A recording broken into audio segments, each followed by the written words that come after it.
할렐루야. 우리 전우자로 이렇게 돌아보시면서 인사합시다. 사랑합니다. 축복합니다. 명절 잘 보내십시오. 네, 오늘 2층에도 세 분이 지금 앉아 계십니다. 명절 건강하게 더 잘 보내시고요. 지금 바울이 이제 로마로 지금 출발해서 가고 있습니다. 그러니까 누가가 사도행전 27장을 기록하면서 바울이 로마로 가는 과정을 자세하게 기록했는데, 이것을 통해서 누구를 보게 하느냐? 하나님을 보게 합니다. 그래서 사도행전 27장을 통해서 이 자세한 과정을 제가 설명을 하지만, 이 속에서 여러분들이 누구를 보셔야 되느냐? 하나님을 보시기 바랍니다. 할렐루야. 하나님을 바라보시는 은혜가 있기를 바랍니다. 베스도 총독은 아우구스도 대에 소속되어 있는 율리오 백부장에게 몇 명의 제수와 함께 바울을 로마까지 호송하도록 했죠. 그래서 책임을 맡은 백부장 율리오는 아드라무테노 항에 소속된 배에 바울과 또 일행들을 타게 했습니다. 여러분 지도를 좀 보시면요. 자, 여러분들 오른쪽이죠. 오른쪽 끝에 보면 가이사라도 있고 동그라미 친 부분이 시돈입니다. 이 가이사라에서 이렇게 출발한 배가 이튿날 시돈에 도착을 했습니다.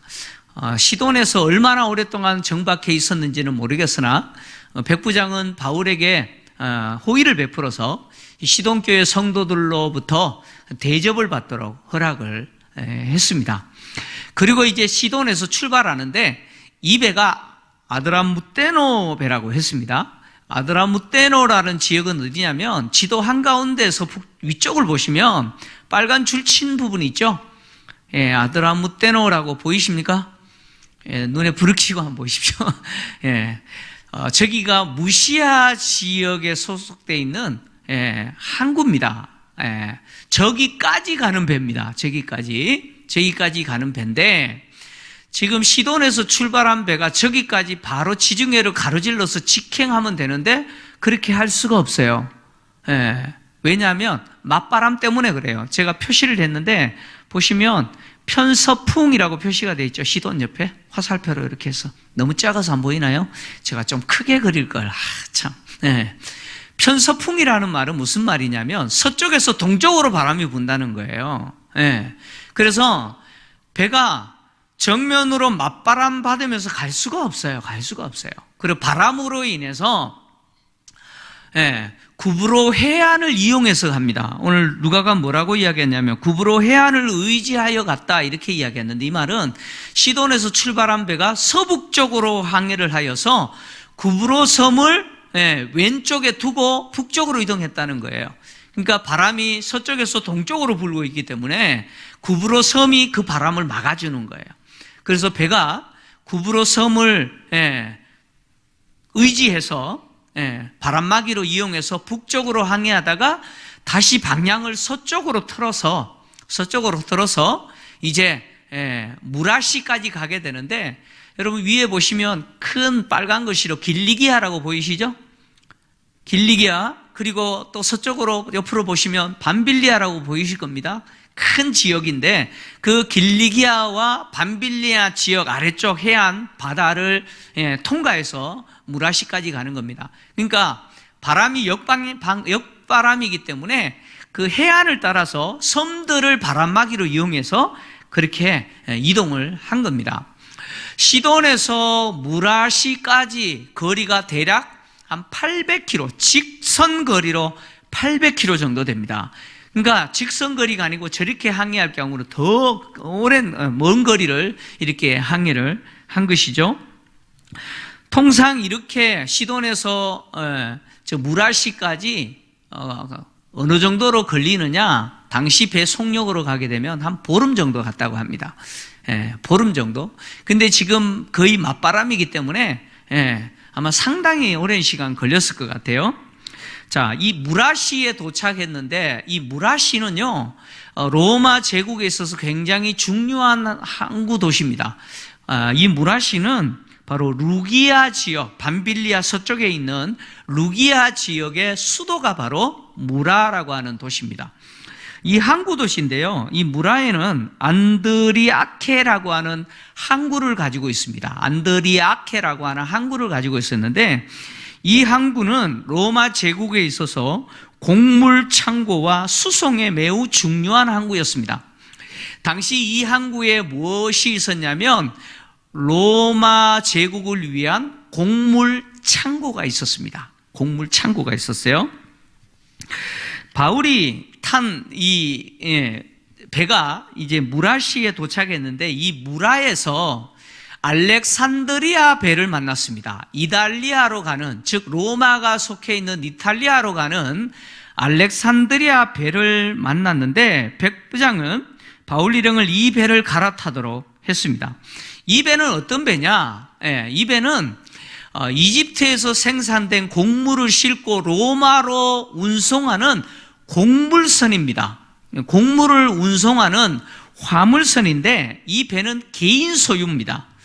개인 소유인데, 로마는 당시 이렇게 개인 소유의 배를 고용하여서 이집트에서 생산된 곡물을 로마까지 운송하는 그런 일을 맡겼습니다. 당시 이집트는 로마의 중요한 식량 창고였습니다. 이집트가. 그래서 배들이 곡물을 실어서 로마로 날랐는데, 이 곡물선이 애굽에서 곡물을 싣고 바로 로마로 가느냐? 그렇게 가지 못했습니다. 바람 때문에.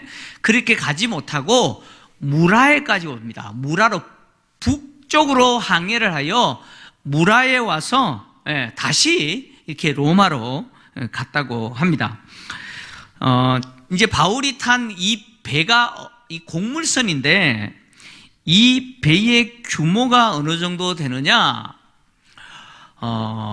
톤으로 무게를 말씀드리면 무려 1200톤에서 큰 거는 2900톤 정도 되는 배였다고 합니다. 좀 이렇게 감이 안 오시죠? 그래서 제가 좀 무게 말고 크기를 좀 이야기 드리면, 이 배의 길이가 무려 53 내지 54m 정도 됐다고 합니다. 그러니까 길이가 54m입니다. 54m면 어느 정도 되느냐? 정확하지는 않습니다. 제가 서 있는 여기서부터 여러분 한번 뒤를 돌아보십시오. 뒤를 돌아보시면 저 문이 있죠? 문이 보이세요? 뭐 거의 저 정도 될 것 같아요. 길이가. 그 배 길이가 저 정도 된다는 이야기예요. 그리고 너비가 어느 정도 되느냐? 13.5m 정도 됐다고 합니다. 13.5m면 이 벽에서부터 어느 정도 될 거가요? 13.5m면 그래서 이 벽 정도까지 거의 이 정도 되지 않을까 싶습니다. 그리고 높이는 거의 높이는 13m라고 합니다. 그러니까 여러분들이 앉은 이 본당 천장보다 더 높은 거예요. 그러니까 무슨 생각해 보시면 되냐면 김포제일교회 본당 건물 정도라고 생각하시면 돼요.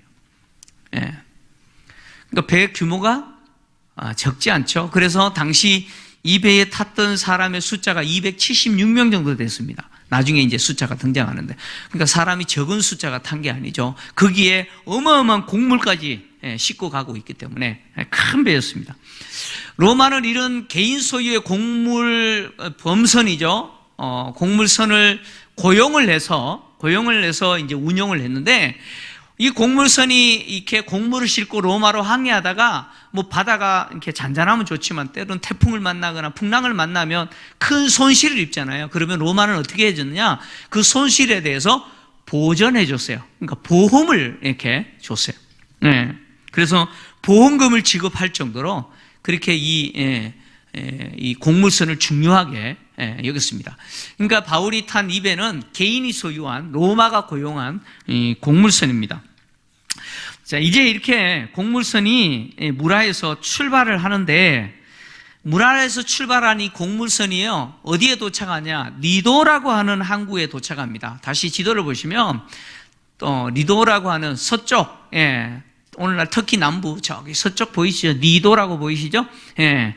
니도라고 하는 항구에 도착을 하는데, 지금 무라에서 니도까지 거리가 대략 200km 정도 됩니다. 직선 거리가. 그러니까 당시 배 속력으로 가면 한 이틀 정도면 도착하는 거리입니다. 그런데 오늘 누가가 뭐라고 이야기했냐면 더디 갔다라고 이야기하면서, 더디 갔다라고 이야기하면서 여러 날 걸렸다 이렇게 이야기하죠. 이틀이면 도착하는 거리인데 여러 날 걸렸다는 거예요. 이 말은 뭐예요? 바람 때문에 너무 항해를 힘들게 했다 그런 이야기입니다. 그리고 또 더해서 당시 배의 속도가요, 이 배가 규모가 엄청 크지만 기름으로 가는 배가 아니고 바람을 이용해서 가는 풍력선입니다. 돛을 내려서 가는 돛배죠. 그러니까 당시 이 배의 속도가 어느 정도 되느냐? 10km 정도 됐습니다. 10km. 여러분 10km면 어느 정도 빠를까요? 10km. 10km. 여러분 100m 올림픽에 육상 경기 있잖아요. 100m 달리는 선수들 있죠. 100m 달리는 선수들이 달리는 스피드 정도라고 생각하시면 감이 오실 거예요. 그 정도 속도로 배가 가고 있는 거예요. 바람을 이용해서 가는데 지금 그렇게 가면 한 이틀 정도 걸리는데 여러 날 걸렸어요. 이 말은 그 속도로 못 갔다 이 말이죠. 바람 때문에. 그래서 학자들이 한 계산을 해봤는데 한 몇 킬로 정도 갔느냐? 한 3km 정도로 갔대요. 이 배가 3km 정도 갔대요. 여러분 3km면은 어느 정도 스피드일까요? 초등학생들이 달리는 스피드 정도 보시면 돼요. 그러니까 배가 얼마나 천천히 갔다는 이야기예요. 바람 때문에. 그렇게 여러 날 걸려서 니도라고 하는 곳에 도착을 했는데, 당시 알렉산드리아 배가 곡물을 싣고 로마까지 갈 때 이 무라시에서 로마까지 통상 10일에서 한 13일 정도 걸렸다고 합니다. 근데 바다 상황이 너무 안 좋았을 때는 어느 정도로 걸린 경우도 있냐면 무려 55일이나 걸린 경우도 있대요. 55일이면 대략 2달 정도 되는 거예요. 그만큼 힘들게 가는 거예요. 그러니까 당시 배는 바람을 이용하는 배이기 때문에 빨리 이동하는 게 중요한데 바람 때문에 빨리 가기도 하고 또 더디 가기도 하고 그랬다는 겁니다. 근데 바울이 탄 이 배가 빨리 가지 못하고 더디 갔다. 그래서 니도에 도착했는데, 니도는요 위 에베소라고 하는 바울이 3차 선교 여행했던 그 아시아의 중심 도시 에베소에서 남쪽으로 173km 정도 떨어진 도시인데, 이 니도는요 2개의 항구를 갖고 있었어요. 왜 2개의 항구를 갖고 있었냐면, 이 니도라고 하는 이 도시는 당시 로마로 가는 배들이 중간에 정박하는 곳입니다. 잠깐 그곳에 정박했다가 로마로 가는 길에 순풍이 불 때 배들이 출발을 했다고 합니다. 그래서 이 니도라고 하는 이 항구는 배들이 많이 들어오기 때문에 항구가 2개였고, 또 유명한 숙소가 있는 곳이었다고 합니다. 유명한 숙소들이 많은 그런 항구였다고 합니다. 바울이 탄 배가 이 니도에 도착했는데 이곳에서 정박해서 순풍이 불 때까지 기다린 게 아니고 그냥 항해를 계속하기로 결정했던 것 같아요. 그래서 항해를 계속하기로 결정하고 항해를 했는데, 오늘 누가가 뭐라고 이야기했느냐? 항해가 순탄치 않아요. 풍세가 더 허락하지 않았다 이렇게 기록하고 있죠. 풍세가 더 허락하지 않았다라고 하는 말은 정상적인 항해길로 갈 수 없었다 그런 이야기입니다. 당시 니도에서 출발한 로마로 가는 배는 원래 항해길이 있습니다. 제가 물어볼게요. 하늘에 날고 있는 비행기는 길이 있을까요? 없을까요? 뭐 표지판도 없고 뭐 없잖아요. 이정표도 없고. 길이 있을까요? 없을까요? 길이 있어요. 길이 있습니다. 비행기도 딱 자기 길이 있어요. 자기 길. 당시 항해하는 배들도 항해 루트가 있어요. 길이 있어요. 니도에서 출발한 배는 로도 섬을 경유해서, 지도를 보시면 니도 아래쪽에 작은 섬이 하나 있습니다. 로도라고 하는 섬이 있어요. 로도 섬을 경유하고 그 아래쪽에 그레데라고 하는 큰 섬이 보이죠? 가운데. 지도 가운데 큰 그레데라고 하는 섬이 있습니다. 그 섬 북쪽에 퀴데라라고 하는 섬이 있어요. 퀴데라고 하는 섬이 있는데 그 섬을 경유하고 바로 여러분 오른쪽 끝에 이탈리아라고 보이시죠? 이태리, 로마가 있는 이탈리아 반도입니다. 저기까지 바로 가는 루트였습니다. 근데 풍세가 더 허락하지 않는다는 말은 이 루트로 갈 수가 없었다는 거예요. 그래서 배가 어떻게 가느냐? 저 그레데 섬 여러분 동쪽 끝에 보면 살모네라고 하는 항이 있습니다. 그죠? 살모네 항이 보이시죠? 저 항을 우측을 두고 끼고 그레데 섬을 우측으로 돌아서 그레데 섬 남쪽으로 해안을 따라 항해를 합니다. 그러니까 그레데 섬을 바람막이로 사용해서 그렇게 항해를 해서 어디에 도착하느냐? 그레데 섬 중앙에서 서쪽이죠. 서쪽에 있는 미항이라고 하는 항구에 도착합니다. 미항 동쪽에 보면 8km 떨어져 있는 바로 작은 하나의 도시가 있죠. 누가가 오늘 이야기한 도시인데 오늘 라세하라고 하는 도시 보이시죠? 지도에 잘 표시가 잘 안 됐네. 글자가 이렇게 겹쳐져서 라세하라고 하는 그 도시가 한 8km 정도 옆에 동쪽에 있습니다. 그리고 서쪽으로 보면 끝입니다. 그레데 섬 끝에 보면 베닉스라고 하는 항이 있습니다. 보이시죠? 자, 다시 저를 좀 보시면 니도에서 출발한 배가 바람을 피해서 풍세가 허락하지 않아서 그레데 섬을 우측으로 끼러 그레데 섬 남쪽 해안을 따라서 바람을 피해서 섬을 중심으로 이렇게 바람을 피하면서 미항에 도착을 했는데 이 미항은요 니도에서부터 직선거리로 약 한 208km 정도 됩니다. 208km 정도 떨어진 섬이고 항인데 이 미항이라고 하는 이름은 아름다운 항구다 그런 뜻입니다. 아름다운 항구다. 근데 이 미항은요 앞쪽에 섬들이 많아요. 그래서 바다로부터 오는 바람들을 막아주는 역할을 합니다. 그래서 이 미항에 정박한 배들을 보호했는데 근데 이 미항이 가지고 있는 단점이 있습니다. 단점이 뭐냐? 항구가 일단 적었어요. 적었고 그리고 이 항구의 절반 정도가 바다로 열려 있어요. 여러분들이 동해를 가든지 남해를 가든지 서해를 가든지 여러분 항구를 가잖아요. 그러면 항구를 갈 때 배를 정박하는 그 항구는 바다 방향으로 열려 있을까요? 닫혀 있을까요? 무슨 이야기냐면 바다에서 파도가 올 때 그 항구 배까지 바로 들어오고 했을까요? 아니면 방파제에 부딪히도록 했을까요?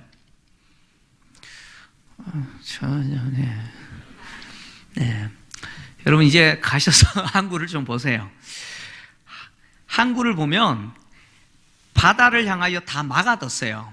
방파제를 둬가지고 바다에서 폭풍이 불고 나면 파도가 바로 배를 때리지 못하도록 막아뒀어요. 옆 측면으로 배가 들어갔다 나왔다가 하도록 했지 바다 방향으로 절대 열어놓지 않습니다.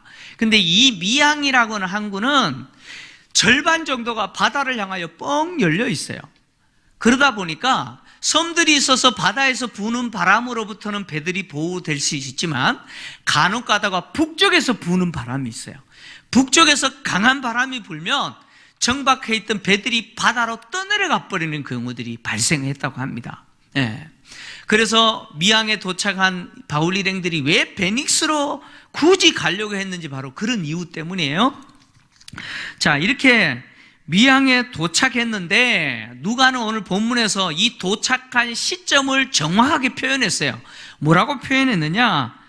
여러 날이 걸려 금식하는 절기가 이미 지났다 이렇게 이야기합니다.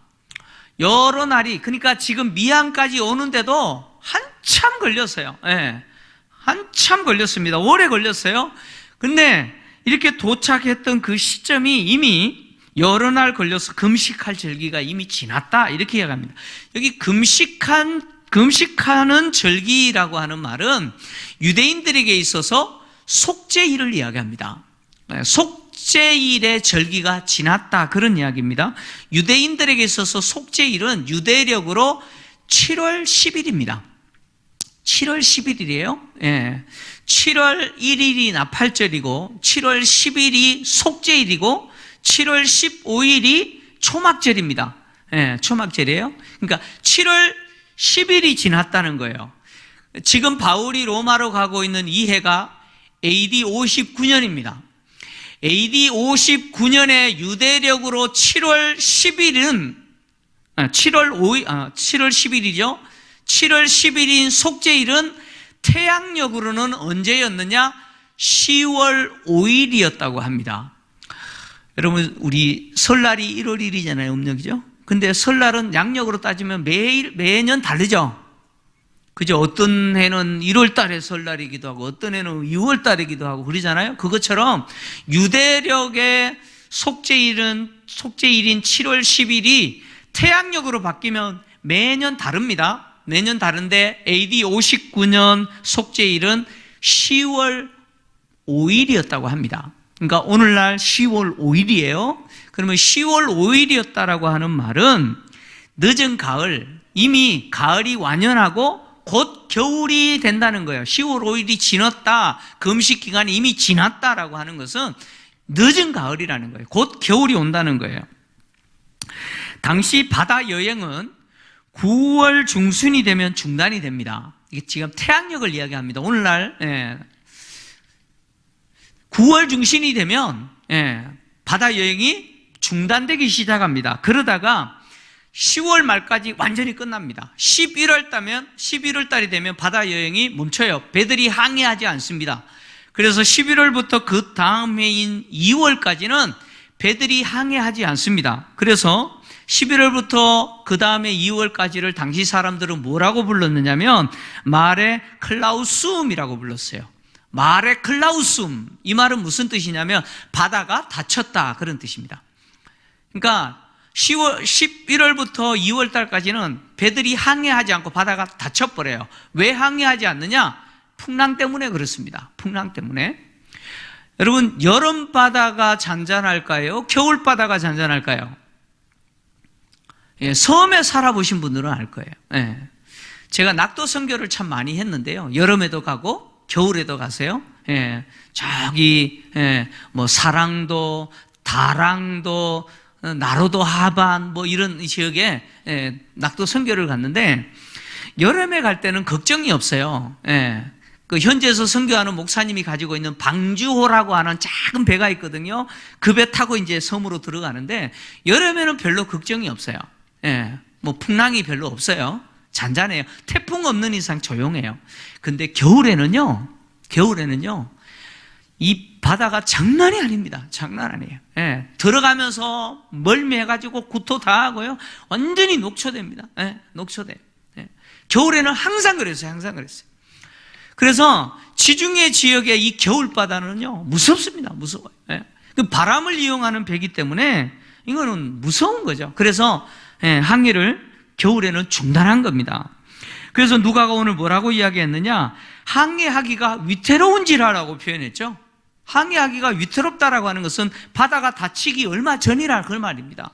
그러니까 이렇게 위태한 시기인데 지금 누가가 이 미항에 도착했는데 이 미항은 라세아시와 가깝다 이렇게 표현했잖아요. 바로 8km 옆에 라세아시가 있는데 당시 사람들은 이 겨울이 되면 어쩔 수 없이 미항에 배를 정박하고 라세아시에 가서 겨울을 보냈다고 합니다.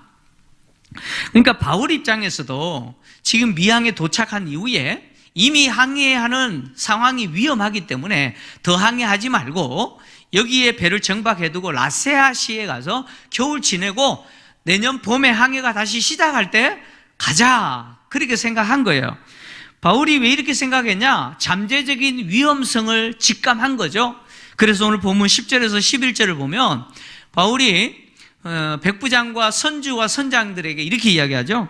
말하되 여러분들이요, 내가 보니 이번 항해가 하물과 배만 아니라 우리 생명에도 타격과 많은 손해를 끼치리라 하되 백부장의 선장과 선주의 말을 바울의 말보다 더 믿더라.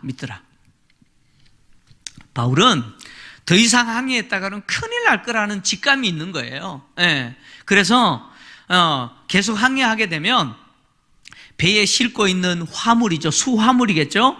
그 화물뿐만 아니라 이 배에도 엄청난 타격이 있을 거라는 거예요. 엄청난 손실이 있을 뿐만 아니라 이 배를 타고 있는 사람들의 생명도 위험하게 되는 그런 엄청난 일을 겪을 거니까 항해 중단하자 이렇게 권했다는 거예요. 9절에 보니까 권하여 10절 말하되 이렇게 표현했잖아요. 이 권하다라고 하는 말은 그냥 부탁한 게 아니에요. 이 권하다라는 말은 강하게 권하다, 촉구하다 그런 뜻입니다. 절대 지금 더 이상 항해하면 안 된다고 강하게 촉구한 거죠. 안 된다고 이야기한 거예요. 바울이 백부장과 이 선주와 또 선장들에게 이렇게 이야기했다라는 것은 이 미항에 도착한 이후에 어떻게 계속 항해할지 말아야 될지 나름대로 회의가 있었다 그런 뜻이겠죠. 그래서 12절을 보시면 회의가 있었다는 사실이 드러나는데 베닉스에 가서 겨울을 지내자 하는 자가 더 많았다라고 누가 기록했잖아요. 이 말은 뭐예요? 여기서 그냥 겨울을 지낼지 아니면 베닉스에 가서 겨울을 지낼지 나름대로 회의했다는 거잖아요. 그런데 어떤 사람들이 더 많았다는 거예요? 이 미항은 작은 항일 뿐만 아니라 또 잘못하면 배를 잃어버릴 위험이 있죠. 항구 절반이 바다를 향해서 열려있기 때문에 잘못해서 북쪽에서 부는 강한 바람이 불게 되면 잘못하면 위험합니다, 배가. 그러니까 사람들 입장에서는 미항보다는 차라리 더 서쪽에 있는 베닉스에 가서 겨울을 보내자라고 하는 사람들이 많았다는 거죠. 자, 바울이 이 회의에 참여했는지 참여하지 않는지 모르겠는데 일단은 바울은 지금 계속 항해했다가는 배뿐만 아니라 배에 싣고 있는 화물과 심지어 배에 타고 있는 사람들까지 엄청난 타격과 많은 손실을 겪을 것이다. 그래서 항해를 중단하자라고 이렇게 강력하게 권했는데 바울이 이렇게 예견한 것은 주님이 바울에게 나타나서 야 항해하면 안 돼 앞으로 큰일이 있을 거야 라고 말했기 때문이 아니에요. 주님이 무슨 일이 있을 것을 미리 알게 하셨기 때문에 지금 이 말하는 거 아닙니다. 바울이 이렇게 예견하여서 지금 권면하고 있는 것은 경험이에요. 바울의 경험이에요. 바울은 이 항해 전에 이미 바다에서 수많은 일들을 겪었어요. 자, 고린도후서 11장 25절에서 26절을 보면요 이렇게 기록하고 있어요. 우리 성도님들 같이 한번 읽겠습니다. 시작. 3번 퇴장으로 맞고 1번 돌로 맞고 3번 파선하고 일주야를 깊은 바다에 지냈으며 여러 번 여행하면서 강의 위험과 강도의 위험과 동적의 위험과 이방인의 위험과 시내의 위험과 광야의 위험과 바다의 위험과 거짓 형제 중의 위험을 당하고 바울은 지금 이 항해 전에 이미 바다에서 수많은 일을 겪었어요. 여기 보니까 3번 파선했대요. 파선이 뭐예요? 바다에서 항해 중에 배가 부셔져 버렸다는 거예요. 배가 부셔져 버렸어요. 그러니까 바울은 어떻게 살았을까요?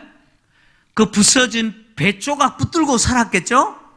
근데 그런 일이 몇 번 있었다고요? 무려 3번이나 있었대요. 그리고 일주야를 깊은 바다에 갇혀 있었대요. 그러니까 지금 이 이야기는 뭐냐면 항해가 위험한 늦가을에 바울이 항해하다가 겪은 이야기를 하는 거예요. 바울은 그 지중해에서 바울이 겪었던 그 3번 파선한 이야기, 바다에 갇혀서 정말 생명을 잃어버릴 뻔했던 그런 이야기들 바울은 다 경험한 거예요. 그래서 지금 이런 상황에서 항해를 했다가 이런 일이 있을 거라는 거 직감하는 거예요. 그래서 항해하면 안 된다는 거예요. 그런데 백부장은 누구 말을 더 믿었어요? 바울의 말이 아니라 선주와 선장의 말을 더 믿었다 이렇게 이야기합니다. 이 말이 무슨 이야기냐면 당시 배는 개인이 소유한 배예요. 그러니까 이 배에 주인이 있어요. 선주죠. 선주가 이 배를 항해하는 사람으로 누구를 고용하느냐? 선장을 고용합니다. 그래서 선장은 월급쟁이에요. 월급 받고 항해하는 책임을 져주는 사람이에요. 그러니까 지금 바울이 탄 배는 선주도 있고 선장도 있어요. 그리고 백부장도 있죠. 백부장도 있어요. 그러니까 이 배가 항해하는 데 있어서 원래 계속 항해할 건지 말 건지 결정하는 사람은 선주입니다. 선주가 결정해요. 근데 지금 이 배의 최종적인 결정권자는 누구냐? 백부장입니다. 왜냐하면 이 배는 개인 소유지만 로마가 애굽에서 곡물을 로마까지 운송하도록 고용한 배입니다.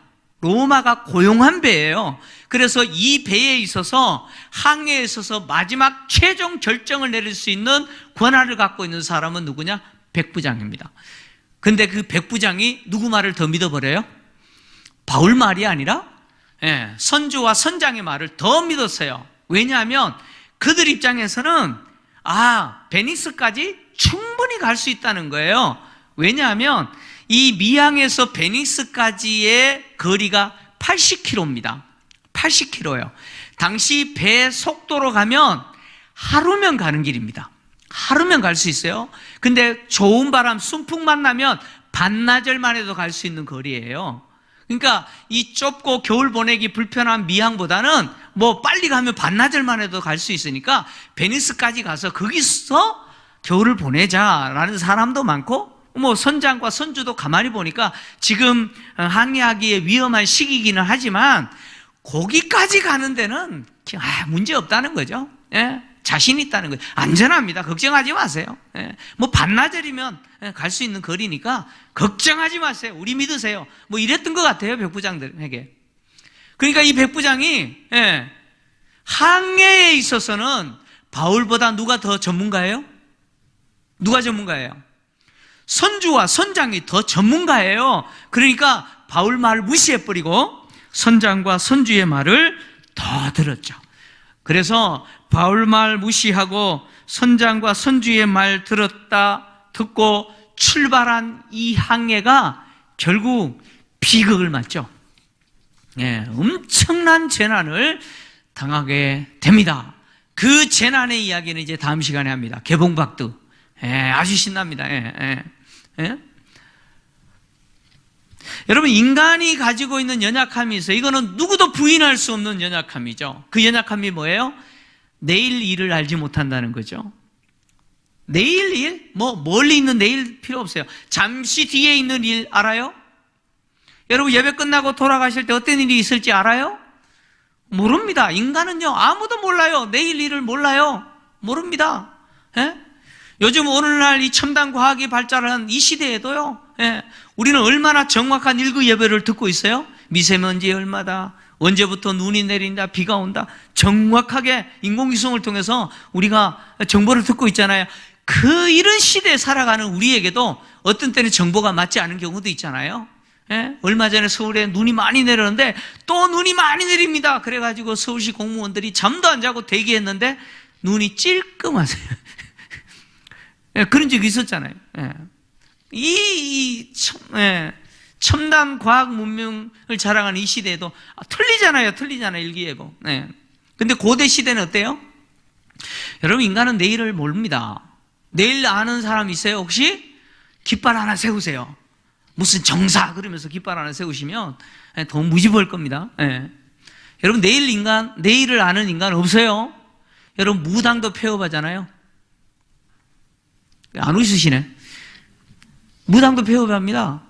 아니, 남의 인생 미래 이야기해 주면서 지 인생을 몰라요. 알아요? 그게 무당이에요. 여러분, 속지 마세요. 다 사기치는 겁니다. 여러분, 우리 인생 모릅니다. 내일 일 몰라요. 얼마 보세요. 바울 말 무시하고 안전하다. 안전합니까? 여러분, 이 백부장의 이 태도, 바울 말 무시하는 이 태도를 오늘 이 시대도 그대로 봅니다. 봐요. 세상은요, 안전하다 하죠. 교회는요, 그 세상을 향해서 하나님이 심판하십니다. 세상은 결코 안전하지 않습니다. 외치잖아요. 근데 이 외침을 들어요, 안 들어요? 들어요? 세상이? 안 듣습니다. 세상은요, 하나님이 세상을 심판하십니다. 세상은 결코 영원하지 않습니다. 세상은 안전하지 않습니다. 외치는 교회의 외침을 헛소리로 치부해버리죠. 허무맹랑한 소리로 치부해버립니다. 세상은 안전합니다. 인간은 영원합니다. 역사는 영원합니다. 라고 말하는 사람들이 더 전문가처럼 그들은 주장하죠. 그래서 이런 세상을 향해서 예수님은 인자가 올 때 그 세상의 모습은 마치 어떤 모습이냐? 노아 때와 똑같다고 이야기하죠. 노아 때에 노아와 그 가족 식구들이 방주 안에 다 들어가고 홍수가 나서 세상이 멸망당할 때까지 사람들이 어떻게 해요? 먹고 마시고 시집가고 장가가더라. 깨닫지 못하더라. 여러분 지금 세상이 그러고 있잖아요. 여러분 이 코로나를 보시면서 뭘 보셔야 되냐? 세상을 향한 하나님의 심판을 보셔야 돼요. 세상은 영원하지 않다는 사실, 이 세상이 얼마나 위험한지를 보셔야 돼요. 근데 사람들은 그렇게 경고하는 교회의 소리를, 복음의 메시지를 들어요? 안 들어요. 무시해버려요. 자, 물어보겠습니다. 지금 바울이 로마를 향하여 가고 있는데 참 어렵게 가고 있어요. 힘들게 가고 있습니다. 자, 바울이 로마를 향하여 가고 있는 이 길 누가 이끌고 계세요? 누가 이끌고 계십니까? 여러분 주님이 바울을 이끌고 계십니까? 여러분 믿으세요? 바울이 지금 로마 가고 있는데 이 길을 지금 주님이 이끌어가고 계시는 거 믿으세요? 그러면 아니 주님이 바울을 이끌어 가시면 그냥 순풍 만나게 해서 쑥 가게 만드셔야 되는 거 아니에요? 그래야 주님이 이끄신다고 말할 수 있는 거 아니에요? 한번 생각을 해보세요. 주님이 바울을 이끄신다며요. 그러면 아니 왜 이렇게 힘들게 가게 하십니까? 그냥 순풍 후 불게 해서 그냥 로마까지 그냥 막 5일 만에 가버리도록 하시면 안 돼요? 그래야 와 주님이 바울을 이끄셨다 이렇게 되는 거 아닙니까? 그잖아요. 근데 왜 이렇게 더디게 가면 안 되세요? 그리고 이렇게 더디 가는데 이걸 주님이 이끌고 계신다라고 말할 수 있어요? 말할 수 있어요? 여러분 바울을 주님이 이끌고 계십니다. 믿습니까? 주님이 바울을 이끌고 계세요. 비록 지금 힘들게 가고 있지만 주님은 바울을 이끌고 계십니다. 그런데 왜 이렇게 힘들게 이끄세요? 왜 이렇게 바울로 하여금 이렇게 힘들게 가게 하실까요? 따라서 합니다. 다 이유가 있겠지. 따라 하시라니까요. 다 이유가 있겠지. 바울은 몰라요. 그냥 바울 입장에서는 그냥 쉽게 가면 좋겠죠. 근데 왜 이렇게 더디 갈까? 바울은 몰라요. 그러나 누구는 알고 있어요? 주님은 알고 있어요. 바울이 로마까지 가는 그 과정 속에서 주님이 하실 일이 있다는 거예요. 바울을 통해서 하실 일이 있어요. 그게 뭐냐? 첫째는 바울 개인을 위해서 하시는 거예요. 바울은 이제 로마 황제 앞에 서서 황제 앞에 담대하게 예수의 부활을 증언해야 돼요. 담대하게 복음을 증언해야 돼요. 자신의 생명을 귀하게 여기지 아니하고 자신의 생명조차도 황제가 결정하는 게 아니라 누가 결정해요? 주님이 결정한다. 황제가 재판하지만 내 생명의 주인은 누구시다? 주님이 내 생명의 주인이시라는 사실을 바울은 확실하게 이번 과정을 통해서 경험하게 됩니다. 경험하게 돼요. 그래서 바울이 담대하게 황제 앞에서도 복음을 증언할 수 있도록 믿음을 더 견고하게 하고 바울로 하여금 내 생명의 주인은 주님이시라는 것을 분명하게 확신하게 만들어요. 바울을 위해서, 바울의 믿음의 견고함을 위해서. 그 다음에 두 번째, 지금 이 배에 타고 있는 276명이라는 사람에게 하나님은 바울을 통해서 하나님이 누구신지를 드러내시기를 원하는 거예요. 하나님이 누구신지를 드러내기를 원하시는 거예요. 그리고 또 더해서 이제 멜리데라고 하는 섬에 도착하게 될 거예요. 그 섬에는 바울을 통해서 복음을 들어야 될 사람이 기다리고 있어요. 바울을 통해서 복음을 들어야 될 사람이 지금 기다리고 있어요. 다시 말합니다. 하나님은 바울을 통해서 하실 일이 있어요. 우리는 몰라요. 왜 나에게 이런 일이 있는지 몰라요. 그러나 하나님이 하실 일이 있어요. 흔히 예수 믿으면 만사형통, 우리가 그걸 믿잖아요. 찬송가도 있잖아요. 만사형통하리라. 와, 얼마나 좋습니까? 예수 믿으면요 뻥 뚫린 고속도로처럼 그냥 인생이 시원하게 뻥뻥 뚫리면 좋잖아요. 근데 현실은 어때요? 현실은 그렇게 뻥뻥 뚫려요? 만사형통입니까? 만사형통은 고사하고 만사불통이죠.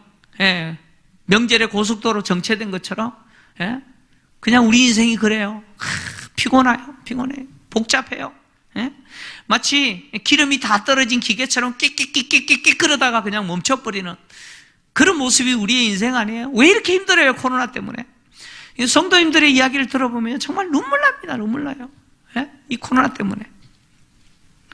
왜 이런 힘든 시간들을 우리 인생 그냥 쉽게 가면 좋은데 왜 그럴까요? 우리 인생 분명히 주님이 이끄실 건데 왜 그래요?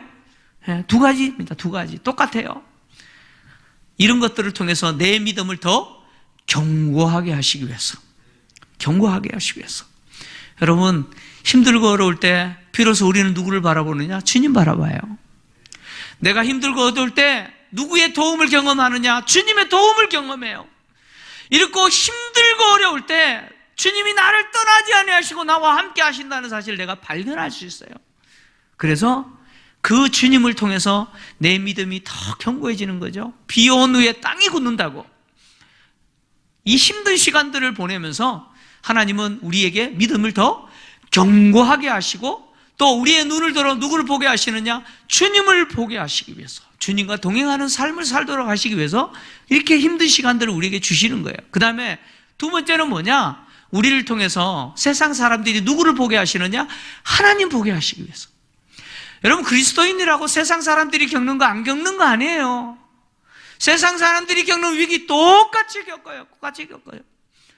그럼에도 불구하고 예수 믿는 사람은 그 믿음 때문에 세상 사람들은 불안해하고 불평하고 원망하고 심지어 극단적인 선택까지도 하지만 예수 믿는 사람은요, 우리와 함께 하시는 그 예수님 때문에 다 이유가 있겠지. 나는 모르지만 이유가 있겠지.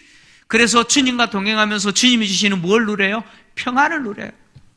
위기 순간에 기도하면서 하나님 주시는 은혜 누리면서 감사하고 찬송하고 그렇게 살아가는 성도들의 모습을 보면서 똑같이 어려움을 겪는데 예수 믿는 자들은 평안을 누려요. 평안을 누려요. 여러분 보세요. 바울이 지금 힘들게 가고 있는 이 현장 속에서 그 배에 타고 있는 사람들 가운데 평안을 누리고 있는 사람이 있어요. 누굽니까? 바울이에요. 바울. 세상 사람들에게 이렇게 위기 속에서 주님과 동행하는 삶을 통해서 하나님은 살아계시다라고 하는 사실을 보여주도록 우리를 도구로 쓰시기 위해서 하나님이 우리에게 이런 힘든 시간들을 보내게 하시는 거죠. 사랑하는 성도 여러분, 참 힘든 시간들을 여러분들이 견디고 계시는데 하나님 이거 다 알고 계세요. 다 알고 계십니다. 그럼에도 불구하고 왜 이런 어려움들을 허락하시느냐? 이 어려움을 통해서 우리로 하여금 주님의 도우심을 누리면서 살도록, 주님의 그 전능하시는 구원의 손길을 누리면서 살도록, 그리고 그렇게 살아가는 우리를 통해서 하나님이 살아계시다는 사실을 하나님을 인정하지 아니하고 부인하는 세상 사람들에게 보여주기 위해서 주님은 우리로 하여금 이렇게 힘든 시간들을 겪게 하신다고 믿습니다.